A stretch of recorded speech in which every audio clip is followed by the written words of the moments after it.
uk.co.uk.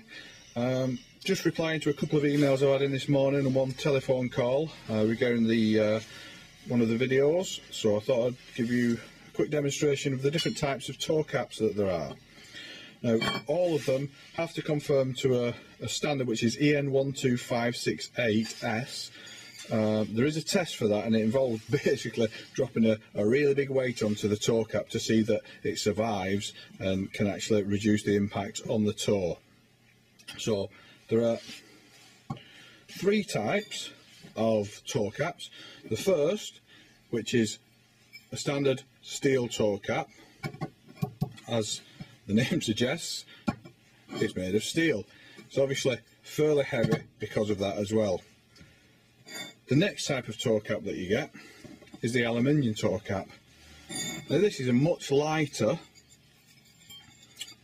toe cap, so you're going to save, your boot's not going to be as heavy if you go for an aluminium toe cap. And again, you'll see inside the EN12568S, it complies to the standard. So as far as the tests go, both of these two boots are the same strength. Now the third one that we've got to look at is the composite toe cap. Now you'll see this in a lot of the coffer boots that I demonstrate, which is that one there. And this is by far the lightest of the three, and I mean by far. You know, there's a noticeable difference when you do that, even on quite a small toe cap. Again, this conforms to the standard, it's been printed inside, and all of these, as far as the standard go, will, you know, help prevent an injury should a weight load hit on the front of the toe cap. Obviously they're different sizes depending on what size boot they're going in, but they will all adhere to the standard. So we've got a nice light composite and a steel. Also, what you've got to look at is steel obviously draws heat away from the toes, so your foot isn't going to stay as warm with a steel or aluminium as it would with a composite. So that's the toe caps.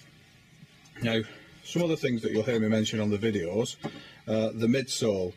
Now this is the midsole from a boot, and obviously this is where the foot rests in the boot, and then you've got the soft sole over the top and the bottom sole and tread below. This is a steel midsole, as the name suggests, made of steel. What this is to do is, if you stand on a sharp object that goes through the tread of the boot, it'll hit that steel midsole and it'll prevent the foot from getting injured underneath. In the coffer range of boots in particular, we have what's called an APT midsole. Again, it's much lighter, it's much more comfortable, doesn't draw heat away. And this does the same thing really. If you were to stand on a sharp object and it were to go through the tread, again, this would prevent that going through. And although it's a fabric, it's actually really strong fabric, and that will prevent more sharp objects from penetrating. So that's the APT midsole that you'll see, although you will also see a steel midsole in a lot of the boots. I hope that's cleared up some of the questions that you've had. But obviously if you have any more, just comment on the YouTube video or on our Facebook page or on our website, and I'll try to help you where I can. Hope that's been informative. Thanks for watching.